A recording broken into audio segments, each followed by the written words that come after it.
우리 같으면 그렇게 사기치려고 해서 300억대까지 사기칠 돈이 없어서 사기를 못 당해 우리는. 근데 어쨌든 이제 근데 이제 그 사건의 기사를 좀 보다가 이제 어떤 댓글이 달렸을까라고 궁금해서 이제 봤는데, 이 사건 자체도 어이없는 일이긴 한데 이 기사에 달린 댓글들을 보면서 제가 더 마음이 좀 참담했던 것 같아요. 그 중에 제가 3개만 한번 읽어드릴게요. 어, 그 댓글의 내용이에요. 아직도 예수가 살아있다고 믿는 자들이 있나? 이게 댓글 중에 하나고요. 또 저들은 이제 예배 드리는 사람들이겠죠. 우리 같은 사람들. 그러니까 저들도 신이 없다는 걸 알 텐데 예배는 왜 드리는 거지? 뭐 이런 내용도 있고요. 저들을 보면 예수가 없는 건 분명해. 뭐 이런 식의 댓글들이 있었어요.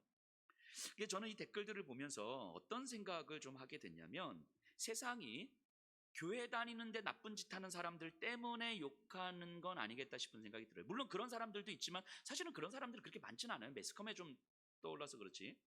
어, 그냥 우리의 예배를 다시 한번 생각해 봤어요. 우리가 이렇게 모여서 예배를 드리잖아요.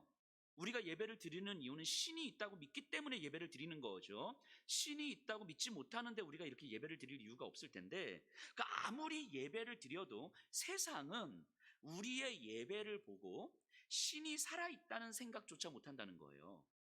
오히려 신이 없을 거라고 생각한다면 이건 뭐가 잘못돼도 한참 잘못된 거 아닌가 싶은 생각이 들어요. 우리끼리는 모여서 할렐루야 아멘하고 우리끼리는 뭐 신이 있다고 뭐 생각하는데, 우리를 벗어나면 어떤 메시지도 전달하지 못하는 예배를 우리는 어떻게 생각해야 될 것이, 여기에 이제 어떤 자극제가 된 게 이 나쁜 짓을 하는 사람들 때문일 텐데, 이 사람들이 없더라도 사실은 우리의 예배를 보면서 세상은 신이 살아있구나, 신이 계시는구나 라는 생각을 못하겠다는 생각이 드는 거죠.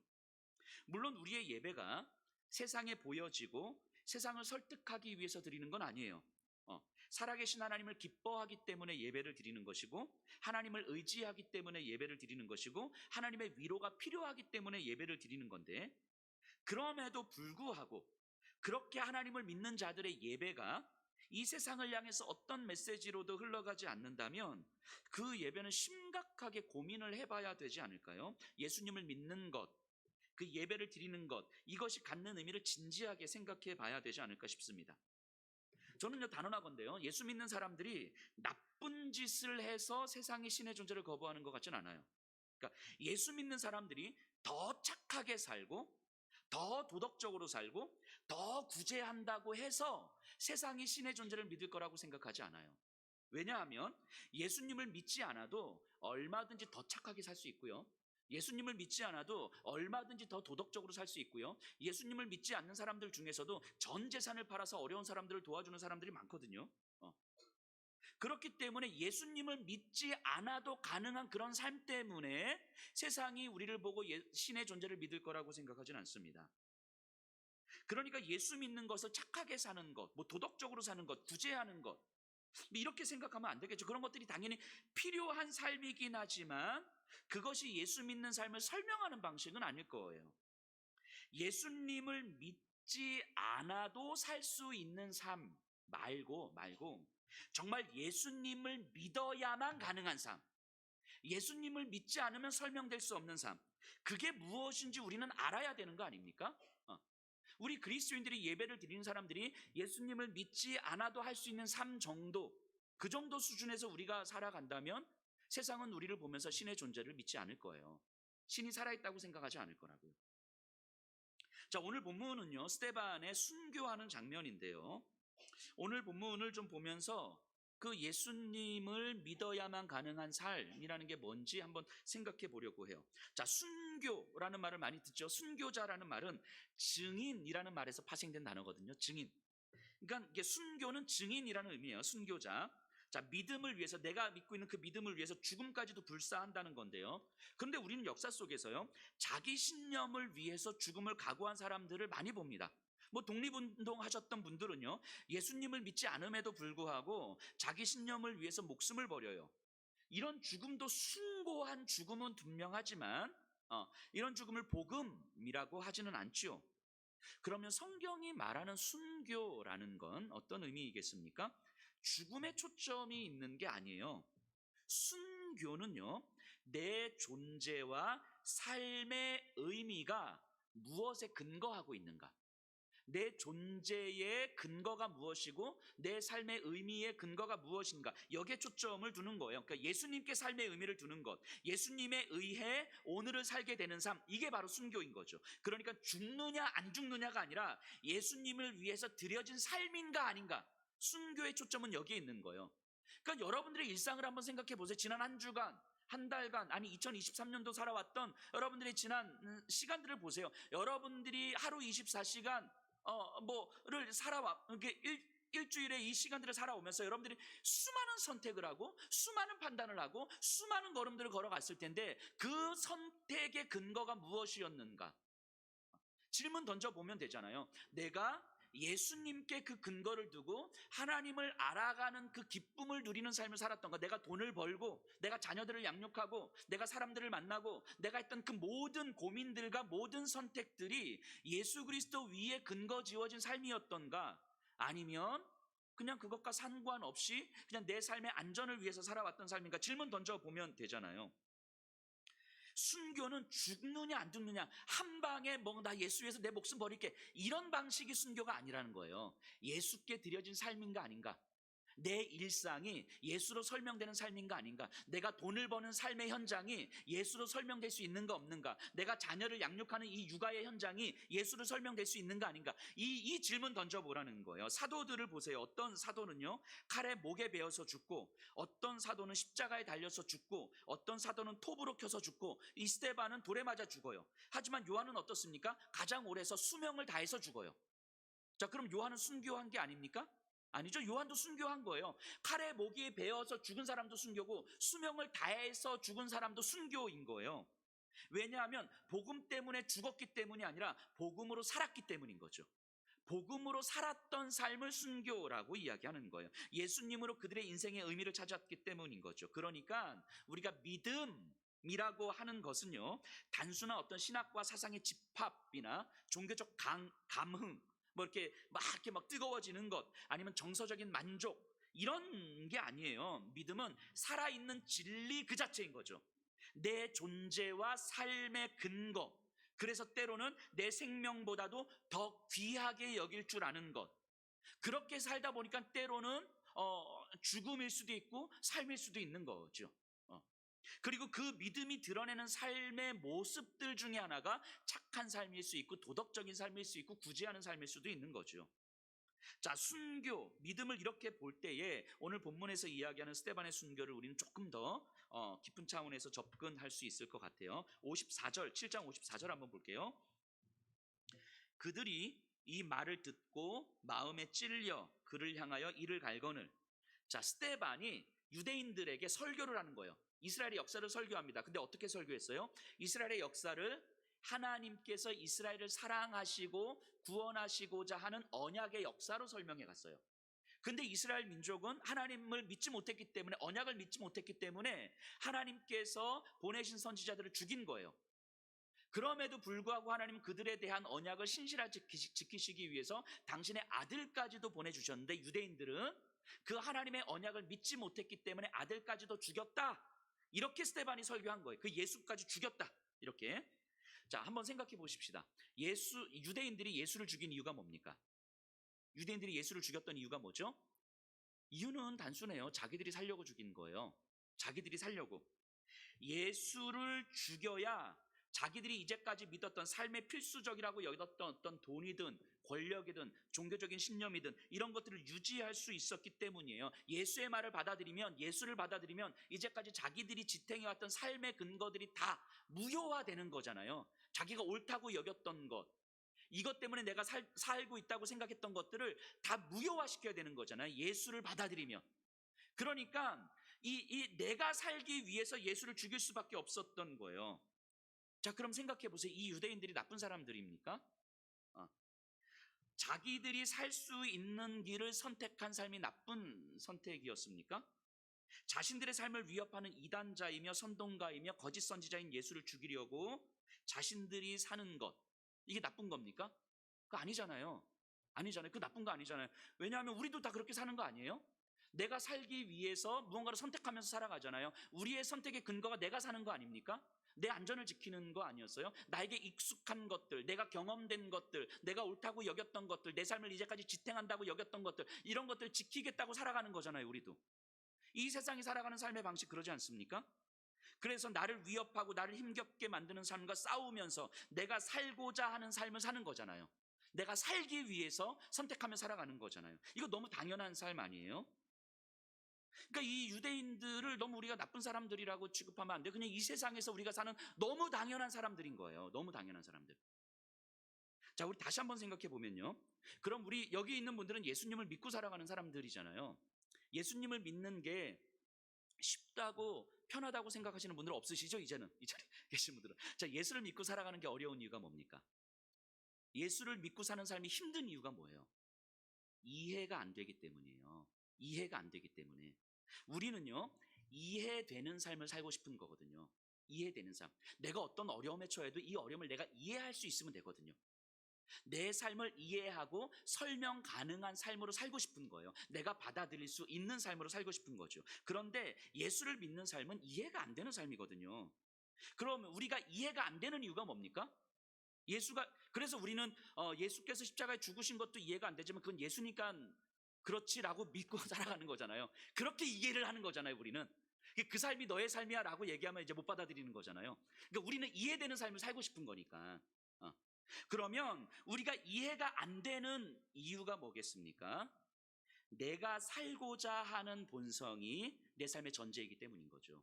진리보다 내가 살고자 하는 본성이 내 삶에 훨씬 더 근본적이기 때문에 진리를 이해할 수가 없는 거예요. 진리를 받아들이면 내가 살고자 하는 이 본성을 무효화시켜야 되잖아요. 이거를 버려야 되잖아요. 진리를 받아들이면. 근데 이것은 내가 이해가 안 되는 거예요. 쉽지 않은 거예요. 어려운 거예요. 싫은 거죠. 그러니까 진리를 받아들이고 싶지 않은 거죠. 내가 하고 싶은 거 하는 거잖아요. 내가 옳다고 여기는 거 살아가는 거죠. 심지어는 교회를 다니고 예수를 믿어도 내가 이해할 수 있는 범위 내에서 하나님은 이런 분이 맞아, 하나님은 이런 걸 좋아하죠, 뭐 이렇게 내가 이해할 수 있는 하나님을 딱 만들어 놓고 내가 이해할 수 있는 방식으로 사는 거잖아요. 그렇게 진리를 외면하고 있는 거 아닙니까? 자, 생각해 보세요. 하나님의 아들이 이 땅에 오셔서 하늘의 진리를 이야기하는데 사람들이 그를 죽였어요. 왜 그랬습니까? 그래야 자기들이 사니까. 하늘의 진리를 들으면 이제까지 자신들이 믿고 지켜왔던 것들이 무너지니까. 그러면 자기들이 죽을 것 같으니까. 그러면 자기들이 못 살 것 같으니까. 그래서 일단은 내가 살고 봐야 되니까. 그래서 일단은 예수를 죽인 거죠. 이게 유대인들이었어요. 그런데 하나님은 그걸 또 용납합니다. 예수의 죽음을 받아들여요. 또 예수가 죽을 때 가만히 계십니다. 왜 그러셨겠습니까? 사람들이 자기가 살기 위해서 진리를 버렸을 때 그 선택은 결국 사는 길이 아니다라는 것을 알려주시기 위해서 예수의 죽음까지도 용납하셨던, 자기가 사는 길을 선택하는 삶이 전부인 세상에서 그래서 그 최선을 다해서 살아갔는데 그것이 결국 죄의 길이었으며 죄의 결국은 영원한 사망일 수밖에 없다라는 사실을 알려주시기 위해서, 그래서 예수의 죽음을 하나님께서 예수님을 십자가에서 안 죽이시고 살려주셨으면 이들은 영원히 자기들의 최선이 죄의 길이라는 사실을 모르고 살았을 거잖아요. 영원히 이 길이 사망의 길이라는 사실을 모르고 살았을 거잖아요. 그러니까 이들에게 죄의 길을 알려주시고 이들이 사는 길이 사실은 이들이 죽는 길이었다는 사실을 알려주시기 위해서 예수의 죽음까지도 용인하셨던 거죠. 저들을 구원하고 싶으시니까, 저들을 생명의 길로 인도하고 싶으시니까 저들의 공격을 다 용납하신 거예요. 자, 저 유대인들은요, 이해가 되는 삶을 살고 싶었고 또 그렇게 살았어요. 하지만 하나님의 구원은 저들이 이해할 수 없는 삶이었어요.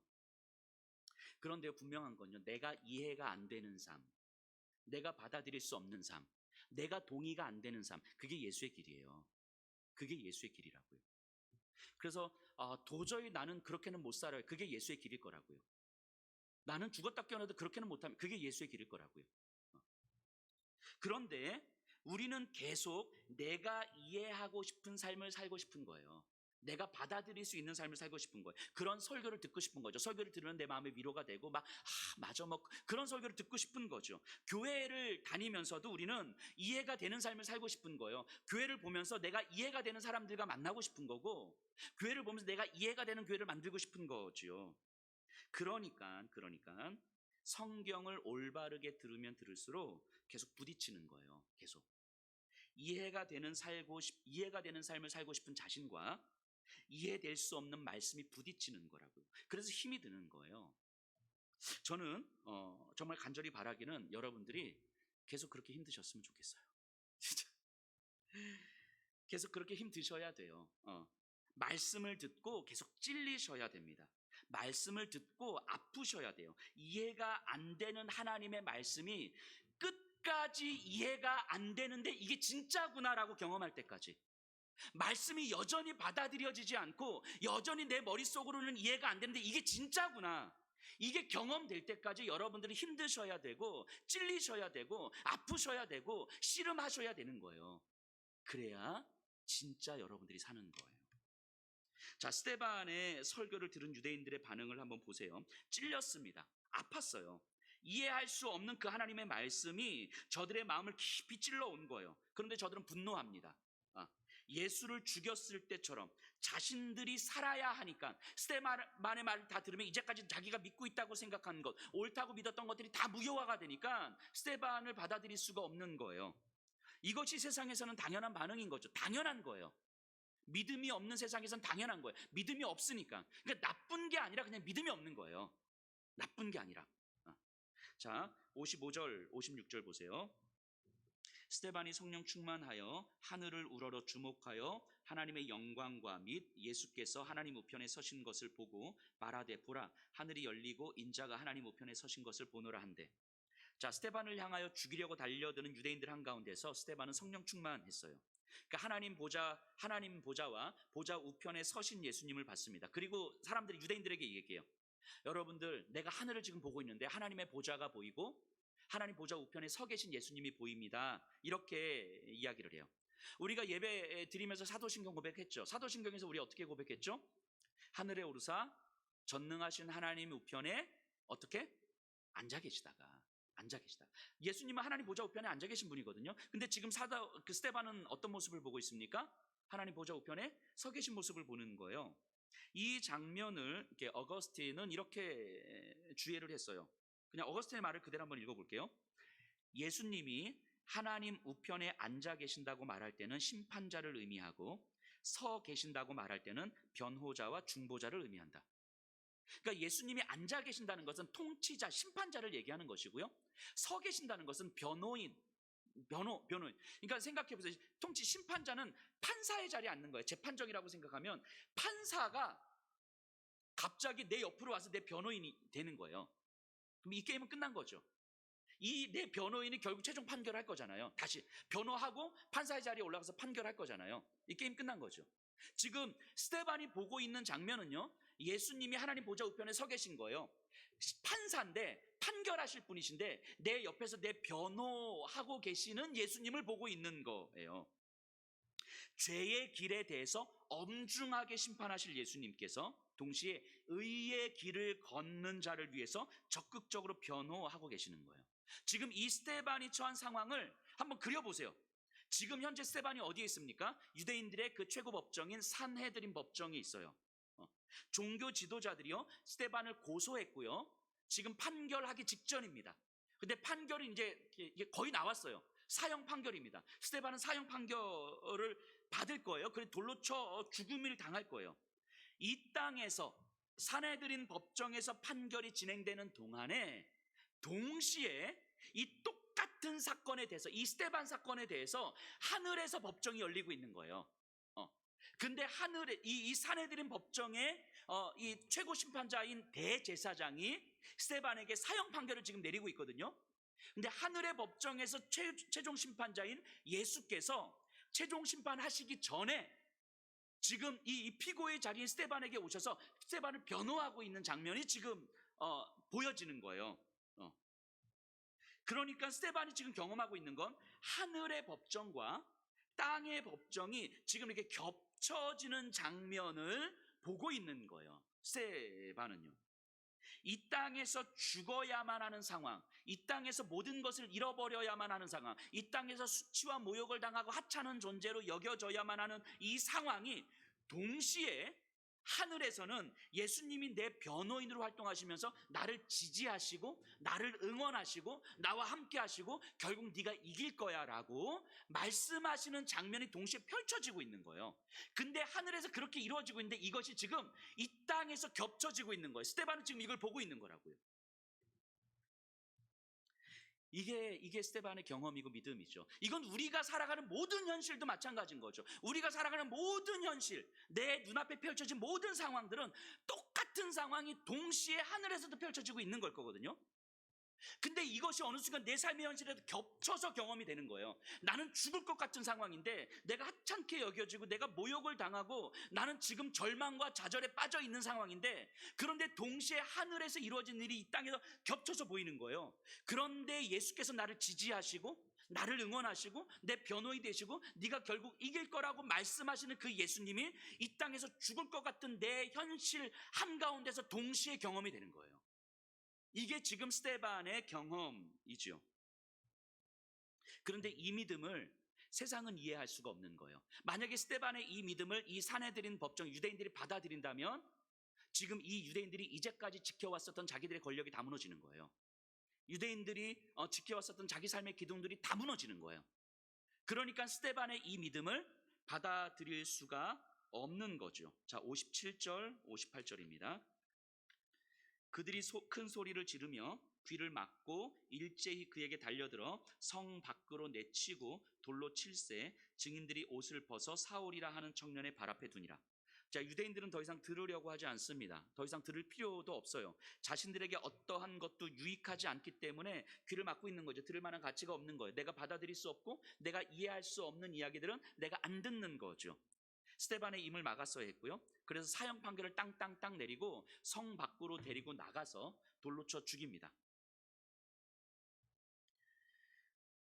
돌로 쳐 죽일 때 스데반의 죽음을 마땅하게 여긴 사람들은 자기들이 증인으로 자처하죠. 내가 이 하나님의 율법의 근거에서 볼 때 저 스데반은 죽어 마땅한 자입니다 라고 이제 증인을 자처하는 거예요. 그래서 자신들의 옷을 벗어서 사울이라고 하는 청년의 발 앞에 둡니다. 요 사울이 누구예요?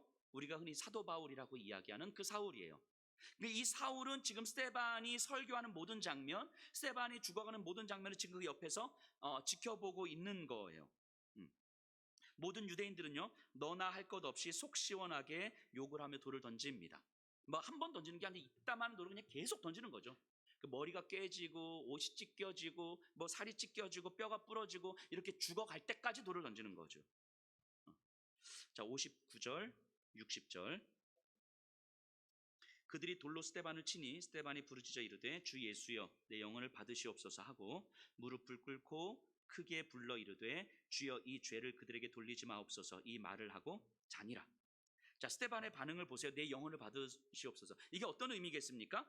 지금 스데반의 경험 입장에서 한번 생각해 보세요. 지금 내가 죽어가고 있지만 하늘의 법정에서는 예수님께서 나를 지지하고 응원하시잖아요. 그러니까 나를 변호하시는 주님, 나를 지지하시는 주님, 예수님께서 내가 승소할 거라고 판결할 걸 믿습니다. 이 고백하고 있는 거예요. 지금 내 영혼을 받아주십시오라는 말은 예수님께서 결국 내가 이겼다고 판결해 주실 것입니다. 이렇게 고백하고 있는 거죠. 그리고 나서 뭐라고 이야기하냐면 돌을 던지는 저들도 하나님, 저들은 지금 최선을 다하고 있는 거 아닙니까? 자기의 삶에 최선을 다하고 있는 거 아닙니까? 저들은 나쁜 게 아니라 아직 하늘의 법정을 모르고 있는 거잖아요. 하늘에서 나를 변호하고 계시는 예수님을 모르고 있는 거잖아요. 그러니까 저들은 저 모습이 최선일 텐데, 그런데 저들도 하늘의 법정을 알기만 하면, 하늘에서 나를 변호하시는 그 예수님을 저들도 알기만 하면 저들도 이해할 수 없는 내 삶을 살게 될 것 아니겠습니까? 그러니까 저들에게도 기회를 좀 주십시오. 기다려 주십시오. 이렇게 이야기하는 거예요. 자, 1세기 유대인들, 지금 이들을 죽이고 있는, 스데반을 죽이고 있는 유대인들에게도요, 순교의 역사가 있었어요. 이 사건이 일어나기 몇십 년 전에도 한 2천여 명의 바리새인들이 학살당하는 일들도 있었거든요. 그들은 자기 신앙을 위해서 그 순교를 한 거잖아요. 그런데 유대인들, 특히 바리새인들은 자기의 신앙을 위해서 죽어가면서 이렇게 말했다고 해요. 그 기록에 보면 이런 마지막 말들이 있어요. 하나님이 우리 민족을 저버리셨다고 생각하지 마라. 그분이 전능하신 능력으로 어떻게 너와 너희 후손들을 고문하실지 한번 지켜봐라. 그러니까 유대인들이 죽어갈 때 자기를 죽이는 저 로마 군인들이나 저 헬라의 군인들을 바라보면서 우리의 하나님이 결국 이길 것이다. 너희들을 가만히 놔둘까 봐 너희들 다 저주할 거야. 아마 하나님께서 뭐 이렇게 말하고 죽었다고 그래요. 왜 그랬을까요? 유대인들은 자기들만의 하나님이니까. 하나님은 자기들의 하나님이니까 자기들의 하나님을 믿지 못하는 저들을 하나님은 벌하실 것이고 저주할 거예요. 그것이 나에게는 죽음 가운데서도 위로가 됐겠죠. 유대인들은 이런 신앙을 가지고 있단 말이죠. 근데 지금 스데반은 어떻습니까? 고문당하고 죽어가는 스데반은 나를 지키는, 나를 변호하는 하나님이 너희들도 죽일 거야가 아니라 나를 변호하신 하나님, 나를 살리신 하나님. 근데 저 사람들은 예수님을 모르니까 저게 최선을 다하는 거 아닙니까? 저 사람은 나쁜 게 아니라 믿음이 없는 거 아닙니까? 하나님 기다려주시고 저들에게도 기회를 주십시오. 저들도 만나 주십시오. 저들도 예수님을 알기만 하면 저들도 나와 같은 길을 걸어갈 것입니다. 스데반은 지금 이렇게 이야기하는 거예요. 그럼 이 모습을 보면 정말 스데반이 믿는 예수님은 과연 누구이시길래? 유대인들이 믿는 하나님과는 다른 분일 거잖아요. 유대인들이 믿는 하나님으로는 스데반처럼 저렇게 반응 나올 수가 없거든요. 근데 스데반이 나에게 돌을 던지는 자들을 향하여서도 용서해 주십시오. 저들에게도 기회를 주십시오. 저들에게도 구원이 필요합니다라고 말하는 건 자기들이 믿는 하나님과는 다른 분이라는 말이죠. 그럼 스데반이 믿는 예수라는 존재는 과연 누구이시길래 돌을 던지는 우리까지도 살리기를 원하시는가? 뭐 이게 되게 의아해한 거 아닙니까? 그런데 여기서 스데반이 믿는 신이 진짜 신이라면 어떻게 되는 거예요? 유대인들의 믿음이 다 무너지는 거잖아요. 이해가 되시죠? 스데반이 믿는 신이 진짜라면 지금 스데반을 죽이고 있는 유대인들의 믿음이 다 무너지는 거잖아요. 그러니까 스데반의 믿음을 거짓으로 치부할 수밖에 없는 거예요. 그래서 돌로 쳐 죽이는 거예요. 8장 1절 앞부분 보세요. 사울은 그가 죽임당함을 마땅히 여기더라. 스데반이 죽는 걸 마땅하게 여기는 거예요. 그냥 하나님 앞에서 죽어 마땅한 자. 스데반의 믿음이 진짜여서는 안 되는 거예요. 스데반의 믿음이 진짜면 자기들의 믿음이 무너지는 거니까 그 진짜면 안 되는. 그래서 거부하고 거절하고 스데반의 죽음을 마땅히 여기는 거죠. 그런데도 불구하고 스데반의 죽어가는 모습은 사울에게는 충격적일 수밖에 없었습니다. 여러분들 이 사도행전은 누가 썼죠? 이 질문에 답이 다 있어요. 그죠? 누가가 썼어요. 그죠? 누가 썼죠의 누가는 의문사고요. 누가가 썼어요는 고유명사예요. 사도행전은 누가가 썼어요. 그런데요, 누가는요, 사도 바울이 전도 여행하면서 만난 사람이거든요. 그러니까 이 장면보다 한참 뒤에 만난 사람이라고요. 등장하는 사람이에요. 근데 스데반이 죽어갈 때 누가는 없었어요. 이 장면을 못 봤어요. 누가는. 그런데 보세요. 스데반의 설교, 스데반이 죽어가는 과정, 그 스데반의 표정 하나까지 지금 누가는요 아주 생생하게 기록하고 있잖아요. 생생하게. 어떻게 이게 가능했겠습니까? 누가는 누구에게 들었길래? 바울에게 들었겠죠. 바울에게. 바울로부터 스데반의 죽음에 대해서 자세하게 들었을 거예요. 그럼 바꿔 말하면 바울이 도대체 어떻게 이 스데반의 죽음에 대해서 이야기를 전했길래 누가가 소설가도 아님에도 불구하고 이렇게 생생하게 작은 표정, 그 가슴 벅참, 그 말투 하나까지 살아있을 만큼 기록하고 있었을까 싶은 거예요. 이걸 바꿔 말하면 바울은요 스데반 사건을 처음부터 마지막까지 생생하게 목격한 사람인가 동시에 평생 동안 단 한시도 잊지 않았을 거예요. 스데반 사건을 단 한순간도 잊지 않았을 거예요. 아니, 잊지 않으려고 진짜 애를 썼을 거예요. 스데반의 그 설교할 때의 그 표정, 가슴 벅차했던 그 모습, 사람들의 분노 가운데서도 하늘의 법정을 바라보면서 예수를 변호인으로 선임했던 자의 그 황홀함, 몸몸이 찢겨가고 피가 나고 살이 터지고 막 뼈가 부러지고 하는 그 과정에서도 나를 변호하시며 내 영혼을 받아주실 예수님에 대한 믿음에 대한 고백과 자기를 죽이는 저들도 살려달라고 기도했던 그 스데반의 모습, 그 하나하나, 그 말 한마디 한마디, 그 표정 하나하나까지 사도 바울은 다 기억하고 있었을 거예요. 애써 더 기억을 떠올렸을 거예요. 왜 그랬을까요? 왜? 사도 바울이 평생에 얼마나 많은 경험이 있었겠습니까? 그럼에도 불구하고 요 스데반 사건을 그렇게 이 세세하게 하나하나까지 다 기억하고 있었던 이유가 뭐였을까요? 분명하건대 자신이 예수님을 만나 보니까 그게 뭔지 알겠는 거예요. 예수를 만나고 나니까 스데반의 그 황홀함이 뭔지 알겠는 거예요. 예수를 만나고 나서 보니까 스데반이 왜 그렇게 가슴 벅차 있는지 알겠는 거예요. 거기서 자신을 변호하면서 아니요 그 사내들인 법정에서 아니요 내가 조금 이따 다시 올게요. 판결 조금만 밀어주세요. 이런 게 아니라 그 두려움과 불안할 수밖에 없었던 상황에서도 그 하늘의 법정에 그 예수께서 자신을 변호하고 지지하고 응원해 주신다는 것을 믿는 것이 얼마나 자신을 스데반을 황홀하게 만들었는지 예수를 만나고 나니까 그게 뭔지 자기도 알겠는 거예요.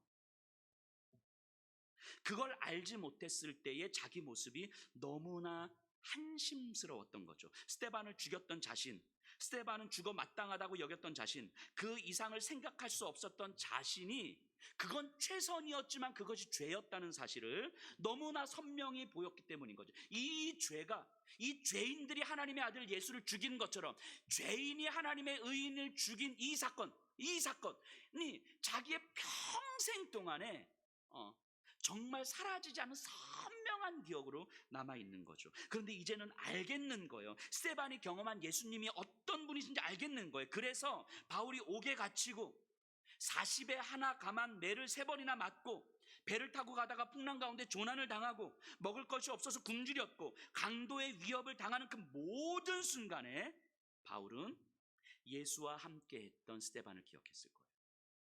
예수와 함께 있었던 스데반, 자기가 죽였던 저 스데반, 내가 돌에 맞고 내가 죽어가는 그 모든 순간에 바울은 그 스데반의 그 모습을 기억했을 거예요. 그렇게 스데반은 바울에게서 살아있었겠죠. 스데반은 죽었지만 바울의 삶에서 살아있었을 거예요. 바울 이후에 바울이 도대체 왜 그렇게 살아야 하는지를 이해할 수 없는 사람들은 바울에게 여전히 돌을 던졌고 바울을 욕했고 그리고 바울을 모욕했고 바울을 하찮게 여겼고 바울을 죽였어요. 그런데 바울 위에 그 누군가 바울처럼 바울이 만난 예수님을 자기도 만나고 나 보니까 바울이 왜 그렇게 살았는지 알았던 사람들이 있었던 거죠. 그렇게 기독교 2000년 역사가 흘러온 거예요. 스데반이 만난 예수님, 바울이 만난 예수님이 그게 그 가슴 벅참과 황홀함이 뭔지 아는 사람들을 통해서 기독교 2000년 역사는 흘러온 거예요.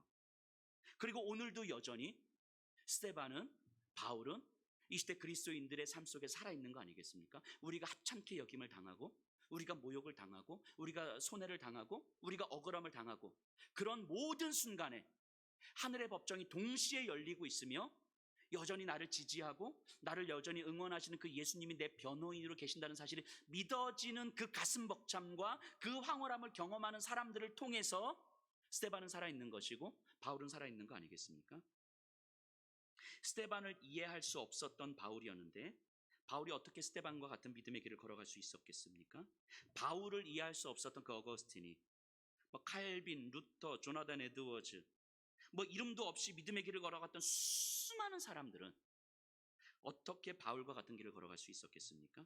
어떤 믿음의 사람은 젊은 나이에 순교를 했고 어떤 사람은 수명을 다하기도 했습니다. 어떤 사람은 부유한 삶으로 어떤 사람은 가난한 삶으로 어떤 사람은 건강하게 어떤 사람은 병약한 채로 각양각색의 모습으로 예수로 사는 믿음의 길을 걸어갔어요. 그들이 걸었던 믿음의 길은요 많은 사람들에게 인정받는 길이 아니었어요. 칭찬받는 길도 아니었고요 이 세상에서 많은 것들을 누리는 삶도 아니었습니다. 하지만 사람들의 외면당하는 삶이었지만 누군가의 삶을 뒤흔들어 변화시키는 삶이었어요. 누군가의 삶을 완전히 뒤집어서 변화시키는 삶이었다고요. 칭찬받는 삶이 아니어도 변화의 영향력을 끼치는 삶이었어요. 사람들이 다 무시하고 하찮게 여겨도 그 스데반의 피가 사울을 변화시켰던 것처럼 사울을 낳았던 것처럼 예수를 믿고 따르는 그 삶은 인정받는 삶도 아니었고 칭찬받는 삶도 아니었지만 누군가의 삶을 뒤집을 만큼 변화의 영향력을 끼치는 삶이었죠. 이들의 예수님, 이들이 살아갔던 예수님을 어떻게 설명할 수 있었겠습니까? 기독교 2000년 동안 믿음의 길을 걸었던 그 분들에게 예수님은 어떤 분이셨을까? 근데 제가 놀라운 사실을 하나 발견했어요. 믿음을 길을 걸었던 분들이 고백했던 예수님의 공통점이 있더라고요. 예수님이 너무 좋고 예수님이 너무 믿어지고 예수님과 하나님을 향한 여러 가지 수많은 언어들이 분명히 있잖아요. 근데 그 모든 언어들 중에서 그 믿음의 선배들이 고백했던 최상의 언어가 있더라고요. 최상의 언어. 그게 뭐냐면 아름다움이었어요. 아름다움. 예수님의 아름다움.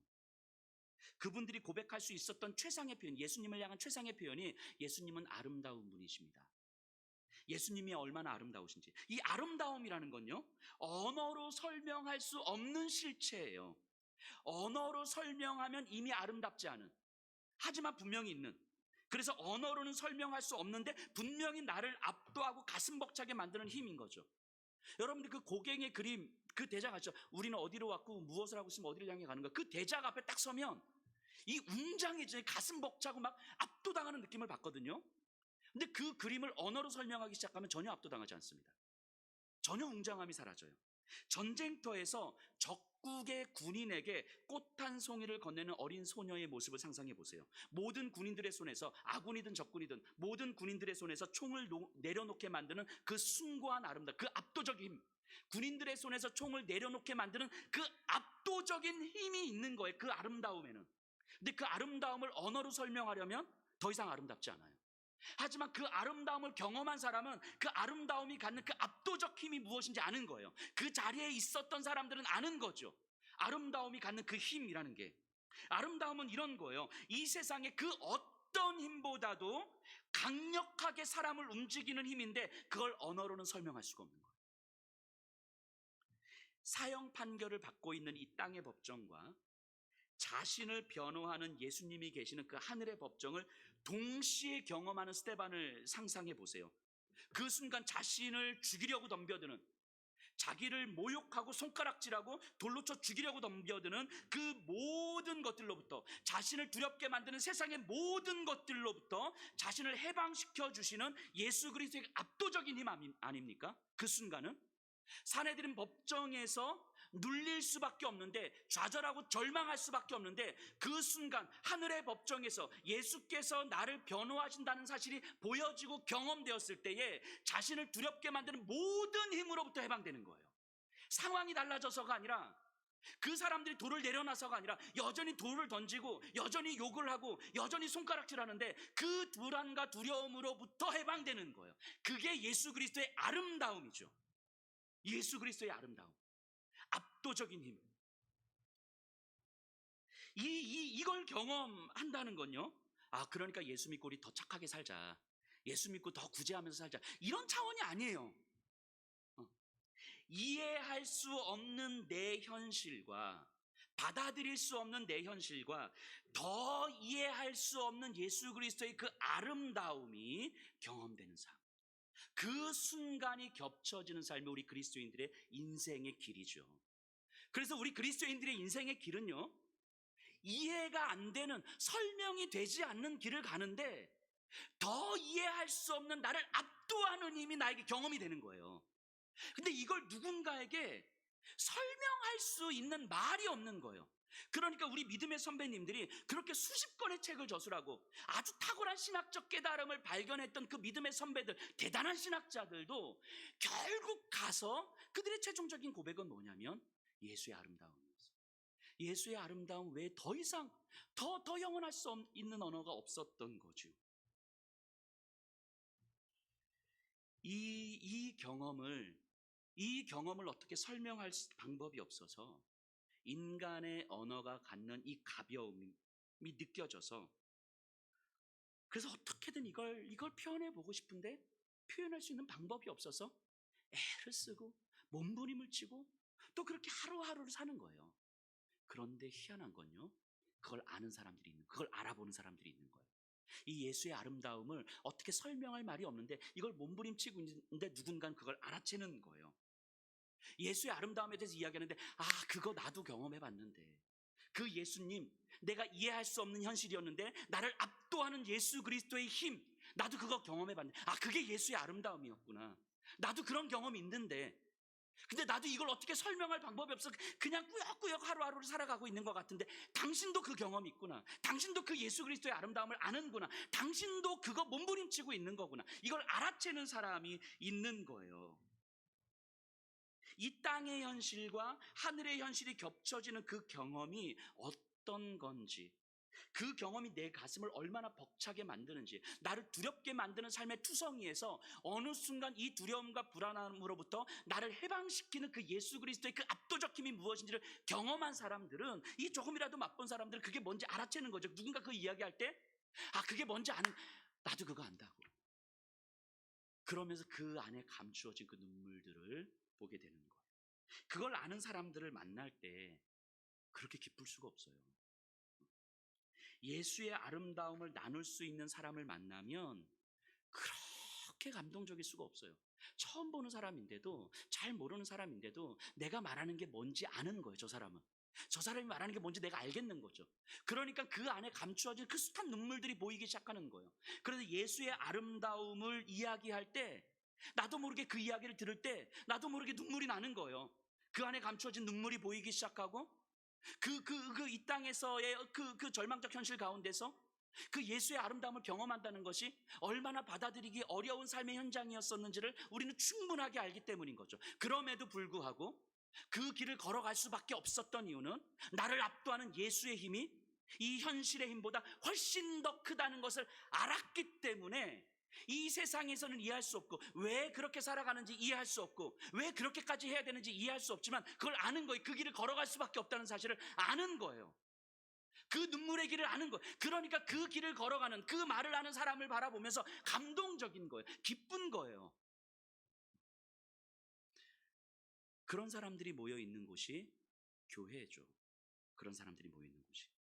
아직 예수의 그 아름다움을, 이 현실을 압도하는 우리의 모든 불안과 절망으로부터 우리를 해방시켜줄 그 예수의 그 아름다움을 경험하지 못하신 분들에게 그 아름다움을 알려주기 위한 곳이 교회인 거죠. 이 세상에서는 그 어떤 것으로도 해결될 수 없는 그 일들이 오직 예수 그리스도로만 가능하다는 것을 경험한 사람들이 교회 안에 있는 것이고, 그래서 그 사람들로부터 교회에 오는 사람들에게 그 예수의 아름다움을 알려주는 것이 교회인 거예요. 이 아름다움을 경험해 본 사람들은 세상에서 그 어떤 것으로도 이 압도적 힘을 대신할 수 없다는 것을 알아요.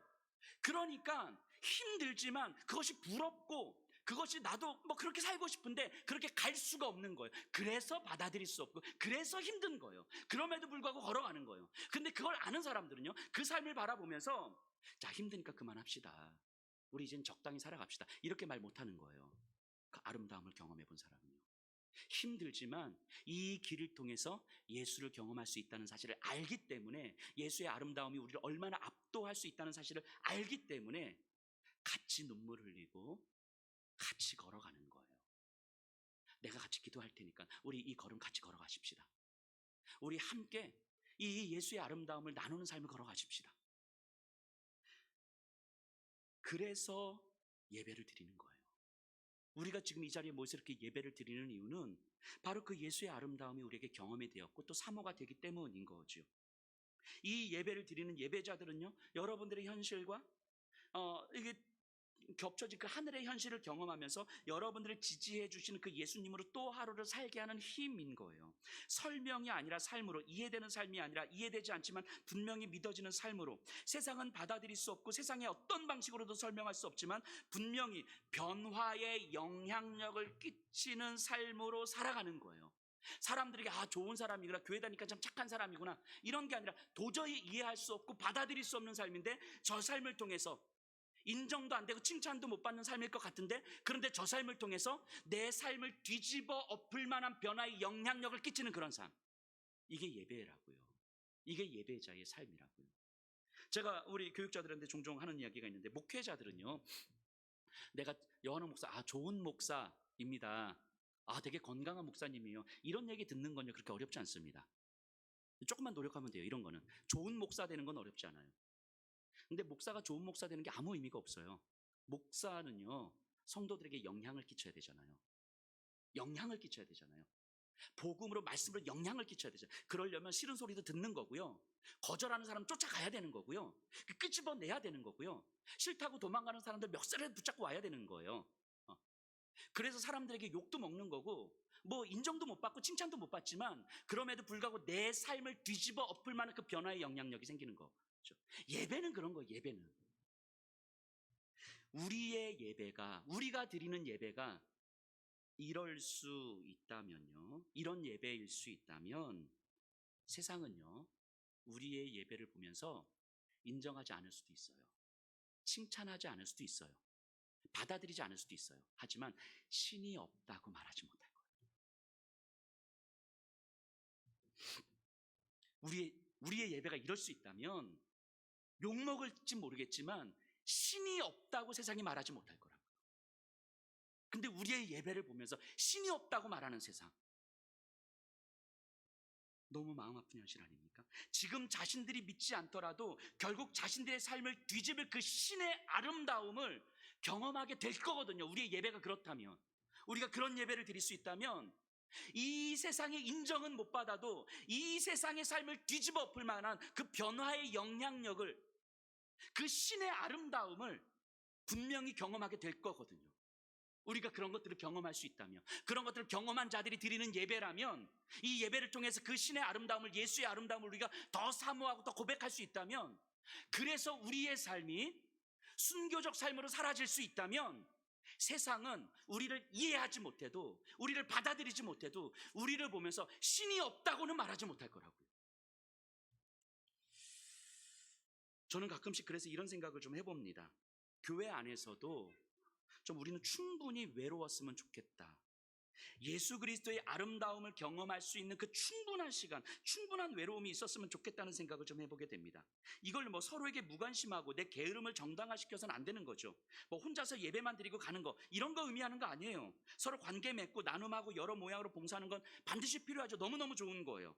하지만 그런 것들로만 교회를 채우려고 할 때에는 우리는요 예수님의 아름다움이 아니라 서로의 만족으로 교회를 세워가게 될 거예요. 제가 종종 이런 말씀을 드리죠. 교회는요 우리가 오해를 해요. 서로 사랑하는 사람들이 모여있는 공동체, 그 교회는 사랑의 공동체, 이렇게 오해를 하게 되는 것 같아요. 사단은 우리를 속입니다. 우리를 속여요. 사랑해야만 함께 할 수 있다고 속여요. 예수님 그렇게 말씀하지 않으셨습니다. 예수님이 말씀하시는 건요, 사랑할 수 없는 사람과 함께 할 수 있는 힘, 이걸 복음이라고 이야기하는 거예요. 이게 예수님 말씀하시는 사랑이에요. 사랑해야만 하는 게 아니고, 사랑해야 함께 하는 것이 아니고, 사랑할 수 없는 사람들과도 함께 할 수 있는 힘, 이게 복음이죠. 예수님의 제자 중에서 시몬과 세리마태가 있었잖아요. 시몬은 열심당원이고 세리마태는 나라 팔아먹은 놈이잖아요. 나라 팔아먹으신 분. 그러니까 우리로 치면 독립군과 친일파잖아요. 이 둘은요 같은 하늘을 이고 살아갈 수가 없는 사람들일 거예요. 이 둘은요 같이 있을 수가 없는 거, 한 교회에 있을 수가 없는 거예요. 그런데요 이들은 끝까지 함께 하잖아요. 끝까지 순교의 자리까지 함께 하잖아요. 그 이유가 뭐겠습니까? 예수님은요 그 어디에서도 이 둘을 화해시키려고 하지 않습니다. 둘을 불러다 놓고 밥 먹이고 뭐 차 마시고 야 너 그러면 안 돼 뭐 이러지 않으셔요. 이들의 관계를 화해시키지 않습니다. 그럼에도 불구하고 이들이 끝까지 순교의 자리까지 함께 할 수 있었던 이유가 무엇입니까? 서로의 관계보다 예수를 따르는 힘이 더 컸기 때문이에요. 서로를 향한 사랑보다 예수를 향한 사랑이 더 컸기 때문이에요. 예수를 따르는 힘이 더 컸고 예수를 사랑하는 사랑이 더 컸기 때문에 서로의 관계를 넘어서는 거예요. 이걸 예수님은 사랑이라고 이야기하죠. 그런데 우리는 서로의 사랑을 만들어가기 때문에, 이것 때문에 우리는 너무 우리가 너무 사랑해서 만족하기 때문에 어쩌면 예수를 향한 사랑을 배우지 못할 수도 있어요. 그래서 이 공동체를 벗어나면 어떤 메시지도 전달되지 않는, 여기서는 너무 사랑하고 너무 좋은데 밖에 나가서는 어떤 메시지도 전달되지 않는, 근데 이곳에서 사랑할 수 없는 사람들과 함께 할 수 있는 그 힘들, 우리의 관계성보다 예수를 따르는 더 큰 힘이 우리에게 경험이 되었을 때, 그것이 예수로 말미암아, 복음으로 말미암아 우리에게 끊임없이 만들어져 갈 때 이 예배를 벗어나서 우리는 메시지를 전달하는 삶이 되는 거 아닙니까? 이 사랑을 경험할 수 있는 곳이 이 교회예요. 이건 예수가 아니면 불가능한 거예요. 예수가 아니어도 가능한 삶이 아니라 이건 예수가 아니면 불가능한 삶이라고요. 그런데 때로는 이 사랑을 경험할 수 없도록 우리는 너무 빨리 자신을 만족시키고, 만족하지 못하면 뭔가 문제가 있는 것 같고 이 문제를 빨리 해결하려고 해요. 우리의 예배가요 예수의 아름다움을 소망하는 예배였으면 좋겠습니다.